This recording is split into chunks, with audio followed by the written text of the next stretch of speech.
दोस्तों, जब भी कंप्यूटर की बात की जाती है तो अक्सर ये सवाल आता है कि इतने यूजफुल और एडवांस डिवाइस का आविष्कार किसने किया था। इसके अलावा दिमाग में ये सवाल भी गूंजता है कि क्या आज बिना कंप्यूटर के हमारी जिंदगी ऐसी रहती, जिसमें सूचनाओं के साथ ही साथ बड़े बड़े सवालों का जवाब मिनटों में हमें मिल पाता। खैर, ये सब सवाल तो एग्जिस्टेंस के सवाल हो गए, लेकिन आखिर कैसे हुआ था कंप्यूटर का आविष्कार और भारत में कैसे पहुंची है कंप्यूटर की तकनीक, इन सब सवालों के जवाब के लिए बने रहिए हमारे साथ वीडियो के अंत तक। दोस्तों, मैथमेटिशियन और इन्वेंटर चार्ल्स बैबेज ने सबसे पहले एक इलेक्ट्रॉनिक कंप्यूटर का आविष्कार किया था, जिसे दुनिया का सबसे पहला कंप्यूटर माना जाता है। कई लोगों द्वारा यह भी माना जाता है कि 1622 में एबेकस के जैसी एक मशीन, जो कि विलियम आउटरेट के द्वारा बनाई गई थी, उसे दुनिया का सबसे पहला कंप्यूटर माना जाता था। लेकिन जो कंप्यूटर हम आज इस्तेमाल कर रहे हैं वो सिर्फ चार्ल्स बैबेज की कोशिशों के द्वारा ही संभव हो पाया है। वैसे तो कंप्यूटर के फील्ड में बहुत सारे वैज्ञानिकों ने अपना रोल निभाया था, जैसे कि पर्सनल कंप्यूटर का आविष्कार जॉन ब्लैंकेनबेकर ने किया है, जबकि लैपटॉप का आविष्कार एडम ऑब्सबॉर्न ने किया है। लेकिन कंप्यूटर को बनाने का प्रोसेस चार्ल्स बैबेज द्वारा शुरू किया गया था, इसलिए ही उन्हें फादर ऑफ कंप्यूटर के नाम से भी जाना जाता है। अब अगर कंप्यूटर के बनने की कहानी की बात करें तो कंप्यूटर को बनाने की शुरुआत 1830 के समय में चार्ल्स बैबेज के द्वारा ही की गई थी। ये प्लानिंग असल में किसी कंप्यूटर को बनाने की नहीं थी, बल्कि उन्होंने एक एनालिटिकल इंजन बनाने की प्लानिंग की थी। एनालिटिकल इंजन का मतलब ये होता है कि बहुत बड़े नंबर को एक साथ जोड़ा जा सके, और यही कंप्यूटर के फील्ड में एक शुरुआत थी, जिसके बाद फिर उन्होंने इस डिवाइस के लिए काम करना शुरू कर दिया और 1822 में उन्होंने डिफरेंस इंजन का आविष्कार किया, जिसे सबसे पहला प्रोग्रामेबल कंप्यूटर माना जाता है। प्रोग्रामेबल कंप्यूटर का मतलब है जिसे पहले से एनालिटिक करने के लिए प्रोग्राम किया गया था। इसके बाद 1833 में चार्ल्स बैबेज ने एनालिटिकल इंजन का आविष्कार करना शुरू किया, जो एक जर्नल पर्पस कंप्यूटर था, लेकिन पैसे की कमी होने के कारण वो इस काम को पूरा नहीं कर सके। 1871 में चार्ल्स बैबेज की मौत हो गई, जिसके बाद उनका एनालिटिकल इंजन बनाने का सपना पूरा नहीं हो पाया। चार्ल्स बैबेज की मौत के बाद इस क्षेत्र में काम होना लगभग बंद हो गया था, लेकिन उनकी मौत के करीब 4 दशक यानी कि 40 साल बाद 1888 में चार्ल्स बैबेज के बेटे हेनरी बैबेज ने इस काम को पूरा करने का जिम्मा अपने सर पर लिया, और जो काम बाप से नहीं हो पाया था उसे बेटे ने फाइनली पूरा करके दिखाया, जिससे दुनिया को मिल सका एनालिटिकल इंजन, वही इंजन जिससे सभी तरह की कैलकुलेशंस की जा सकती थी। जिसके बाद दौर बदलता रहा और आई 20वीं सदी, जिसमें साल 1937 में जॉन विंसेंट एटैनासॉफ और क्लिफर्ड बैरी नाम के 2 लोगों के द्वारा एबीसी यानी एटैनासॉफ बैरी कंप्यूटर का आविष्कार किया गया, जिसका इस्तेमाल एनालिटिक इंजन की जगह बहुत सारी कैलकुलेशंस के लिए किया जाने लगा था। फिर 1938 में एक बेहतरीन प्रोग्रामेबल कंप्यूटर बनाया गया, जिसका नाम था Z1, जिसे कॉनराड ज़्यूस के द्वारा डिजाइन किया गया था। और फिर 1945 में जे प्रेस्पर एकर्ट और जॉनी मॉकली के द्वारा दुनिया का सबसे पहला इलेक्ट्रॉनिक कंप्यूटर, जिसे एनियाक यानी कि electronic numerical integer and computer कहते हैं, उसका आविष्कार किया गया। फिर 23 दिसंबर 1947 में विलियम शॉकले, जॉन बार्डीन और वॉल्टर हाउस ब्रेटन द्वारा ट्रांजिस्टर का आविष्कार किया गया, जो कि कंप्यूटर के फील्ड में बहुत ही यूजफुल साबित हुआ। ट्रांजिस्टर के आ जाने के बाद कंप्यूटर के साइज में भी काफी चेंजेस होने लगे।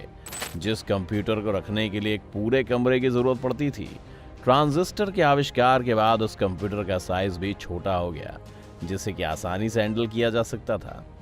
1975 में दुनिया का सबसे पहला पर्सनल कंप्यूटर एल्टेयर 8800 ईडी रॉबर्ट के द्वारा इंट्रोड्यूस किया गया, लेकिन कई लोगों के द्वारा 1971 में लॉन्च किया गया कैनबैक आई कंप्यूटर को ही दुनिया का सबसे पहला पर्सनल कंप्यूटर माना जाता है। पर्सनल कंप्यूटर यानी वही कंप्यूटर जिसे एक आम इंसान अपनी समझ और जरूरत के हिसाब से इस्तेमाल कर सके। इस कंप्यूटर के लॉन्च के साथ ही कंप्यूटर फील्ड में एक नई टर्म पर्सनल कंप्यूटर को लॉन्च किया गया, जिसे हम आज शॉर्ट फॉर्म में पीसी कहते हैं, क्योंकि कंप्यूटर का साइज बड़ा था और इसे एक जगह से दूसरी जगह नहीं ले जाया जा सकता था, और ना ही इसे बिना बिजली के इस्तेमाल किया जा सकता था।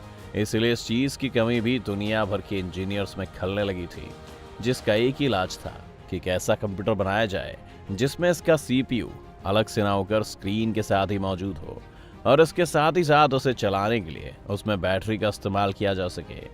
इन्हीं सब रिक्वायरमेंट पर काम करने के बाद दुनिया की इस ख्वाहिश को पूरा करने के लिए 1981 में एडम ऑसबॉर्न ने सबसे पहले लैपटॉप का आविष्कार किया, जिसे आप अपनी लैप या गोद में रखकर भी चला सकते थे।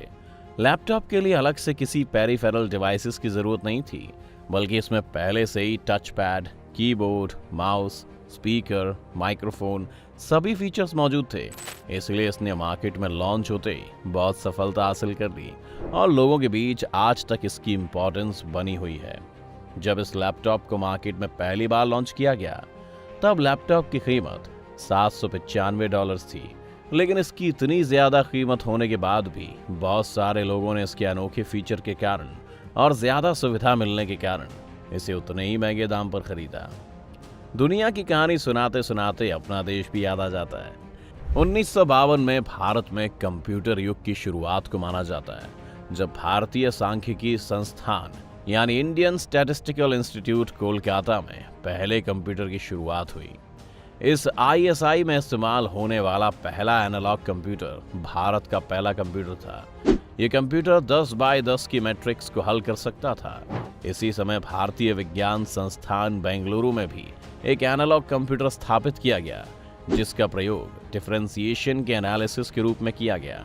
इसके बाद 1956 में भारत के ISI कोलकाता में भारत का प्रथम इलेक्ट्रॉनिक डिजिटल कंप्यूटर HEC-2M को लाया गया और इसके साथ ही भारत जापान के बाद एशिया का दूसरा ऐसा देश बन गया जिसने कंप्यूटर तकनीक को अपनाया था। अब तक जो भी कंप्यूटर भारत में इस्तेमाल हुए थे वो एक तरह से विदेश से लाए गए थे, जिसके बाद 1966 में भारत का पहला कंप्यूटर ICJU को डेवलप किया गया।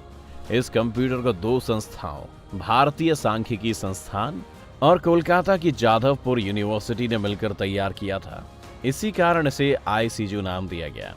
ICJU एक ट्रांजिस्टर से लैस कंप्यूटर था। इस कंप्यूटर का विकास भारतीय कंप्यूटर तकनीक के लिए बहुत इंपॉर्टेंट था। हालांकि ये कंप्यूटर व्यावसायिक कंप्यूटिंग की जरूरतों को पूरा नहीं करता था, जिस कारण से इसका प्रयोग किसी स्पेशल काम के लिए नहीं किया गया। इसके बाद 90 के दशक में भारत का पहला सुपर कंप्यूटर परम 800 का विकास किया गया, जिसका मतलब था पैरेलल मशीन, जो कि आज सुपर कंप्यूटर की एक सीरीज है। परम का प्रयोग अलग अलग क्षेत्रों में किया गया। बायो इन्फॉर्मेटिक्स, मौसम विज्ञान और केमिकल साइंस के क्षेत्र में सुपर कंप्यूटर लोगों की पहली पसंद बन गया। हालांकि पर्सनल कंप्यूटर के आ जाने के कारण आज भारत के घरों में, ऑफिसों में पर्सनल कंप्यूटर ही प्रयोग किया जाता है, लेकिन ये बात भुलाई नहीं जा सकती है कि एनालॉग, मेन फ्रेम और सुपर कंप्यूटर ने भारत को एक विकासशील देश बनाने में बहुत बड़ा रोल निभाया है। आज भारतीय बाजार में भी बड़ी संख्या में लैपटॉप की बिक्री देखने को मिलती है और आज लगभग हर घर में एक कंप्यूटर की पहुंच जरूर है, जो कि लोगों की जिंदगियों को आसान बना रहा है। आपको क्या लगता है, क्या कंप्यूटर के आविष्कार के बिना आज दुनिया इतनी तरक्की कर पाती? आप अपनी राय हमें कमेंट करके बता सकते हैं। साथ ही इस वीडियो को लाइक और शेयर करना ना भूलें और हमारे चैनल को सब्सक्राइब भी करें।